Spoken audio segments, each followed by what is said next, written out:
Hello दोस्तों, स्वागत है आपका CHS entrance by Dhananjay sir के चैनल पर। अब हम लोग जो है कारक को देखेंगे और कारक को बहुत ही विस्तार से देखेंगे, ठीक है, ताकि एक भी क्वेश्चन इससे बाहर न जाए। अब हम लोग जो है कारक की बात करते हैं तो हिंदी में जो कारक होता है, कारक कितने प्रकार के होते हैं? 8 प्रकार के होते हैं। पहला होगा कर्ता कारक, दूसरा होगा कर्म कारक, तीसरा होगा करण कारक, चौथा होगा संप्रदान कारक, पांचवा होगा अपादान कारक, छठवां होगा संबंध कारक, सातवां होगा अधिकरण कारक, आठवां होगा संबोधन कारक, ठीक है। और इसमें 8 कारक होते हैं और विभक्तियाँ कितने होती हैं? विभक्तियाँ भी जो है 8 को दिया है, ठीक है। जैसे इसको देखिए, सभी लोग अच्छे से याद कर लेंगे, याद सबको जबान पर होना चाहिए, ठीक है।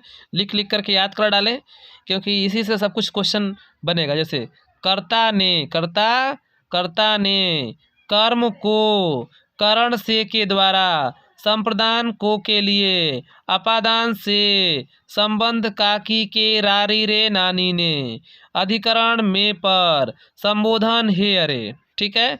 इसको अच्छे से याद कर लीजिए। चलिए अब बात करते हैं, इसको एग्जाम्पल के माध्यम से समझने की कोशिश करेंगे।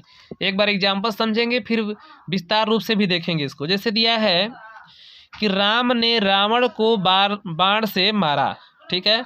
अब इसमें हम लोग जो है यहाँ पर शब्द में कारक देखिए, कारक जो है 2 प्रकार से देख सकते हैं। कारक देखने का तरीका क्या होता है, इसको भी आप लोग देख लीजिए।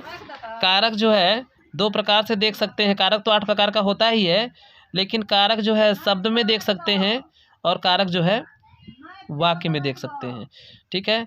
शब्द में भी कारक देखते हैं और वाक्य में भी कारक देखते हैं, ठीक है। तो ज़्यादातर जो है वाक्य का ही पूछता है। अब हम लोग देखते हैं, जैसे इसमें है राम ने रावण को बाण से मारा, ठीक है। तो इसमें जो राम शब्द होगा, शब्द की बात यहाँ कर रहे हैं, राम शब्द होगा यह कर्ता कारक होगा, ठीक है, क्योंकि इसमें ने है। रावण को यानी राम किसको मारता है? राम रावण को मारता है, ठीक है। यहाँ पर को है और इसलिए यह क्या हो जाएगा? कर्म कारक हो जाएगा, ठीक है। अब बात करते हैं करण कारक, ठीक है। राम ने रावण को बाण से मारा, तो रावण को मारने का साधन क्या है? बाण है, इसलिए बाण के द्वारा मारा गया, बाण से मारा गया, इसलिए यहाँ पर क्या हो जाएगा? करण कारक हो जाएगा। अगर पहचानने की बात किया जाएगा तो कर्म कारक को, कर्ता कारक को पहचानने का क्या होता है?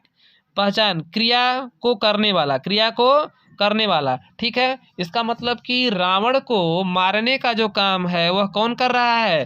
राम कर रहा है, इसलिए जो राम शब्द होगा यह राम शब्द कर्ता कारक होगा, ठीक है। अब बात करते हैं कि जिस पर क्रिया का प्रभाव पड़ता है, तो किस पर क्रिया का प्रभाव पड़ रहा है? क्रिया का प्रभाव रावण के ऊपर पड़ रहा है, क्योंकि राम ने रावण को मारा है, ठीक है, इसलिए इस पर क्रिया का प्रभाव हो रहा है। तो रावण जो है कैसा शब्द हो जाएगा? रावण जो है कर्म कारक हो जाएगा। ध्यान से सुनते रहिए। अब बात करते हैं बाण से मारा, तो राम ने रावण को किससे मारा?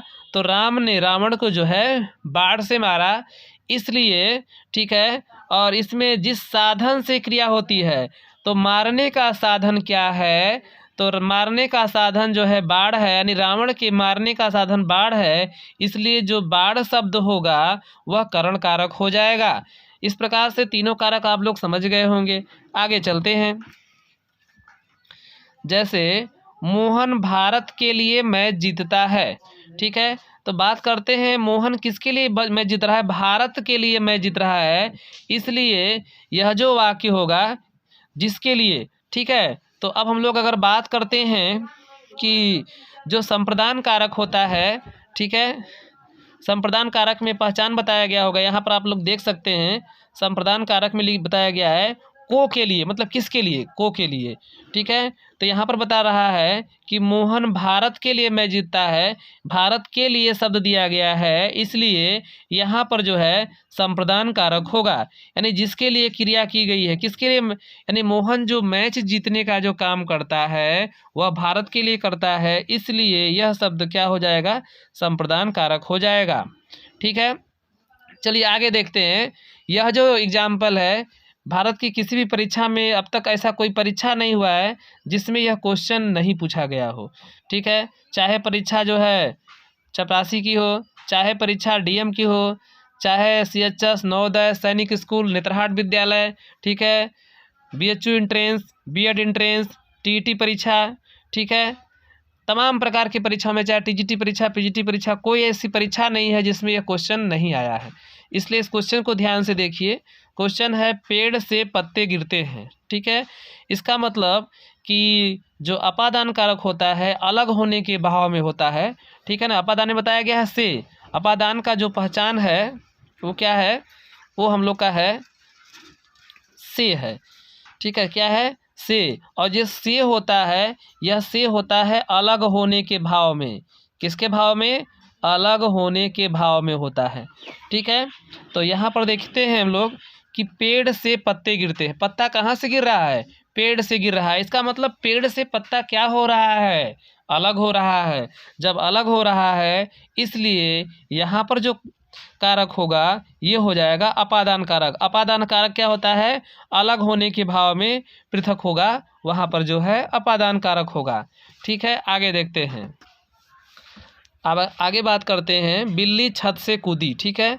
जो बिल्ली छत से कूद रही है, तो बिल्ली का जो है छत से कूदने का काम हो रही है, तो छत से क्या हो रही है? अलग हो रही है। इसलिए यहाँ पर क्या हो जाएगा? यहाँ पर भी जो है अपादान कारक होगा। कौन सा कारक होगा? अपादान कारक होगा। यानी बिल्ली जो है छत से अलग हो रही है, अलग होने के भाव में अपादान कारक होता है। आगे देखते हैं। यह मोहन की दुकान है, तो दुकान का मोहन से संबंध दिखाया जा रहा है, ठीक है। संबंध कारक में क्या होता है? काकी के रारी रे नानी ने होता है, इसलिए यहाँ पर दुकान का मोहन से संबंध दिखाया जा रहा है। यह मोहन की दुकान है, यह जो है क्या हो जाएगा? संबंध कारक होगा, ठीक है। इसमें क्रिया के संचालन का आधार होता है। आगे देखते हैं। अब हम लोग बात करते हैं मछली जल में रहती है, ठीक है। तो मछली की रहने का जो आधार है नहीं, क्रिया के रहने का आधार होना चाहिए। तो मछली की रहने का आधार क्या है? जल है। इसलिए जो है आधार में जल है, इसलिए कौन सा कारक हो जाएगा? अधिकरण कारक हो जाएगा। आगे देखते हैं। चिड़िया वृक्ष पर बैठती है, ठीक है। चिड़िया कहाँ बैठती है? वृक्ष पर बैठती है। तो चिड़िया जो बैठने का काम कर रही है, यानी चिड़िया का जो साधन है वो क्या है? स्थान क्या है? स्थान जो है वृक्ष है, स्थान होना चाहिए। इसलिए चिड़िया वृक्ष पर बैठती है, यह वाक्य क्या हो जाएगा? अधिकरण कारक हो जाएगा। हे, हे सुनते नहीं हो, ठीक है। यहाँ पर जो है हे, अरे, ये सब संबोधन किया जा रहा है, इसलिए यहाँ पर क्या हो जाएगा? संबोधन कारक या संबंध कारक बोल सकते हैं इसको। कौन सा कारक होगा? संबंध कारक, ठीक है। नहीं, सॉरी, संबंध नहीं, संबोधन ही होगा, संबोधन कारक हो जाएगा, ठीक है। कौन सा कारक होगा? संबोधन कारक होगा। संज्ञा से समित होता है, ठीक है। आज के लिए बस इतना ही, और कारक को हम लोग जो है अगले वीडियो में और विस्तार से पढ़ेंगे।